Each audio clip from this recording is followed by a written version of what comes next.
Bonjour et bienvenue à tous dans cette vidéo qui va traiter de finances responsables. Donc dans un contexte où la plupart des entreprises intègrent les problématiques de développement durable et de réchauffement climatique à leur business model, la finance s'y met aussi, avec l'apparition de ce terme de finance responsable. Et comme tout ce qui touche aux problématiques de développement durable, il est bon de dissocier les industries en plein greenwashing et les industries qui sont en train de mettre une véritable politique d'engagement environnemental. Donc tout d'abord, on va commencer par une simple définition de la finance responsable. Alors qu'est-ce que c'est? C'est de la finance, c'est faire de l'argent, mais c'est le faire d'une façon un peu novatrice, en intégrant les problématiques environnementales, sociales et sociétales au modèle financier.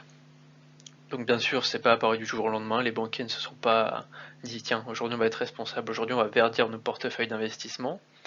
Ça a commencé par l'apparition de critères ESG, les critères environnementaux, sociaux et de gouvernance, qui formalisent un peu ces problématiques et leur intégration dans le monde financier. Ça a été aussi beaucoup mis en avant par les PRI, donc qui sont les principes pour l'investissement responsable, une initiative des Nations Unies qui vise à un peu standardiser, formaliser cette finance responsable, et aussi l'apparition du label ISR en France par le gouvernement français. Donc le label ISR pour investissement socialement responsable, qui vise à, entre guillemets, identifier les meilleurs acteurs sur cette place de la finance responsable.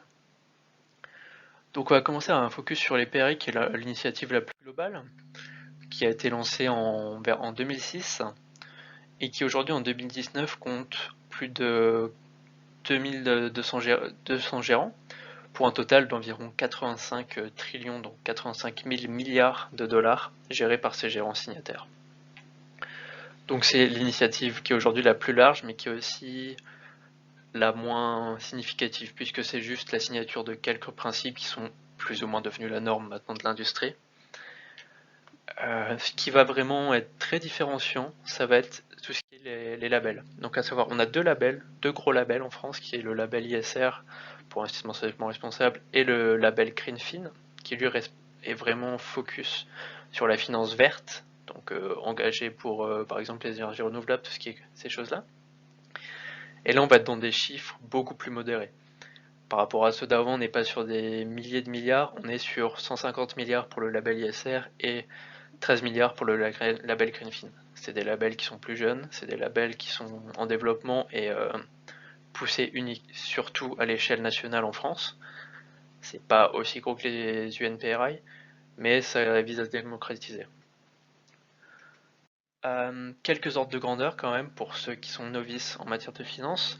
Ce qu'on appelle le bond market, donc le marché obligataire, et le stock market, donc le marché action, qui vise à investir dans des compagnies cotées en bourse.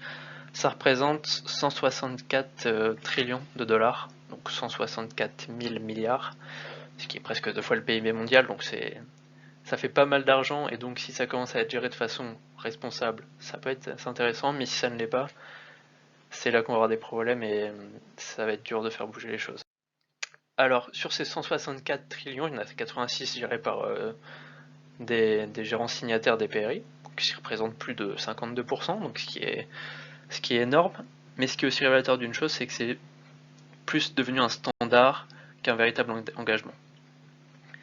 Et pour ce qui est des labels, donc on a vu les chiffres d'avant, c'était dérisoire par rapport à ces 86 trillions. On est sur environ un peu moins de 180 milliards, qui représentent à peine 0,2% du total géré par les entreprises signataires des PRI. Donc il y a un véritable fossé entre les entreprises signataires et les entreprises labellisées qui sont reconnues pour la qualité de leurs fonds. Donc je pense qu'il y a quelques points intéressants à étudier. Pourquoi un tel fossé déjà? Pourquoi ceux qui sont signataires des PRI ne se dirigent pas vers ces labels pour vraiment avoir une preuve tangible de leur engagement? Aussi, on a deux labels, lequel est le plus intéressant si on veut diminuer l'intensité carbone de son portefeuille d'investissement. Et enfin, un peu un mix des deux points d'avant, quel crédit donner donc à ces nouveaux acteurs de la finance responsable. Donc tout d'abord le fossé, qui s'explique premièrement par, c'est quelque chose de très nouveau, lancé dans les années 2000-2010, et du coup, il y a une définition qui est très peu claire de ce qu'est l'ISR, de ce qu'est l'ESG.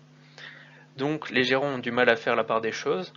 Pour eux, ceux qui sont signataires des PRI, ils intègrent les problématiques ESG dans leur gestion. On a Amundi, des BlackRock qui commencent à intégrer ces problématiques dans la quasi-totalité de leur gestion active, et ils ne voient pas vraiment la différence entre l'ESG et l'ISR. L'ISR se base sur les principes ESG, donc c'est quelque chose de très compréhensible, et les gérants comme les particuliers ont du mal à comprendre quelle est la différence, quelle est la plus-value de l'ISR par rapport à l'ISG. Donc il y a peu de gérants qui passent le cap de l'ESG vers l'ISR. Un autre problème, c'est quand on va un peu fouiller dans la documentation des labels, particulièrement du label ISR qui est le plus développé à l'heure actuelle, on se rend compte que les critères d'éligibilité sont peu clairs, très qualitatifs en fait. Ils sont très laxistes et non standardisés. Par exemple, les entreprises doivent mettre en place des outils d'évaluation de leur impact environnemental, mais le label ne fait état d'aucun indicateur standardisé, libre aux entreprises d'intégrer le critère qu'elles veulent à leur portefeuille, que ce soit l'intensité carbone, que ce soit la gestion de l'eau, que ce soit un baromètre ESG créé en interne, c'est libre à eux et ça bloque la comparaison des fonds. Et donc voilà, c'est quelque chose qui explique en grande partie pourquoi l'ISR n'est pas pris au sérieux et pourquoi plus de dirigeants, plus de sociétés de gestion se tournent vers ce label. Donc le label ISR, voilà, on a vu. Il y a aussi le label Greenfin. Donc si on compare les deux, il y a très peu de gérants. Par exemple, là c'est les gérants qui fonctionnent sur le stock market européen. Donc les actions d'entreprises cotées en Europe.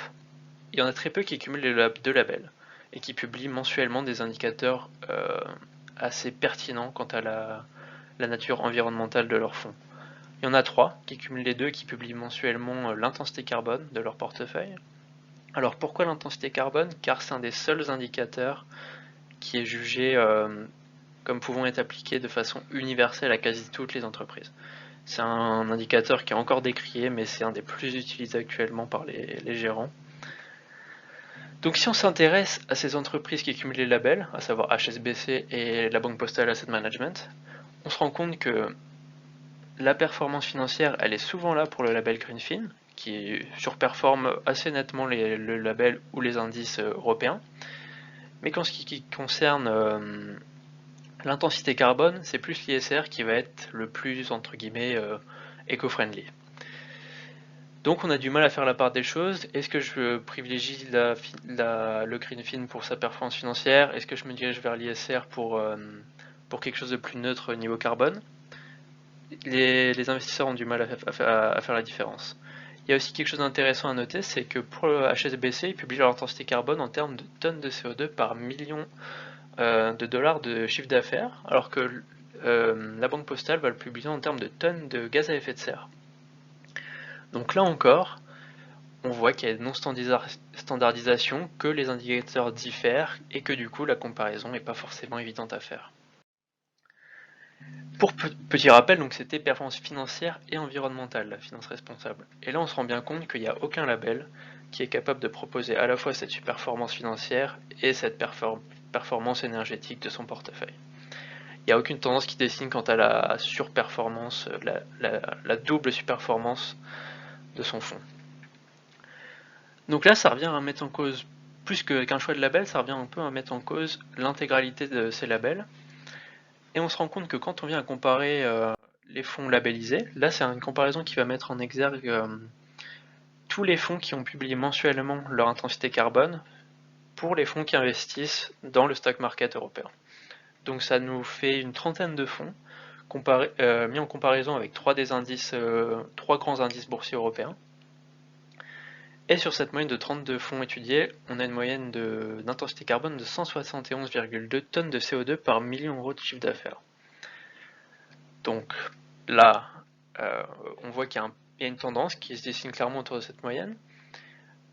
Et on voit aussi que cette moyenne, elle est très proche du Stoxx 600, qui est un des plus gros indices européens, qui en fait regroupe les 600 plus grosses entreprises européennes cotées sur les marchés.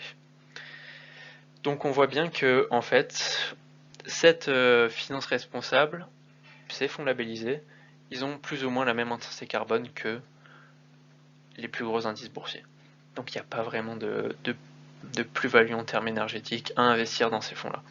Pire encore, si on prend un des indices construit avec une éthique, avec une approche un peu durable et éthique, le Stock Sustainable, on voit qu'il y a seulement 34% des fonds qui font mieux que cet indice boursier.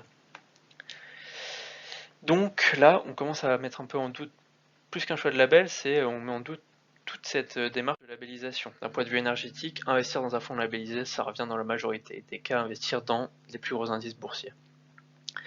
Un autre problème, c'est qu'il y a trop peu des fonds labellisés qui rendent public l'intensité carbone de leur portefeuille.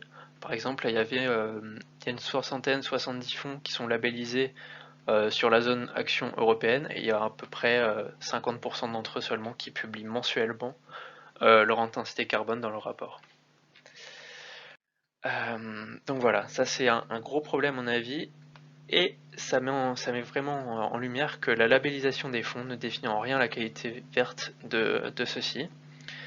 Et la véritable conclusion qu'on a tirée, c'est qu'une harmonisation et une standardisation des évaluations ESG, comme on a pu voir avec la Banque Postale Asset Management ou HSBC, il faudrait standardiser tout ça, durcir les attentes, mettre en place un indicateur clair et précis afin d'établir vraiment une comparaison représentative de ces différents fonds et mettre en place une politique de labellisation plus dure qui viserait vraiment à récompenser les quelques fonds qui font mieux que la moyenne, ils sont très peu. Il y en a qui le font très bien, mais ils sont encore très peu et ils sont pas pris au sérieux parce que la labellisation n'est pas assez sélective dans son process.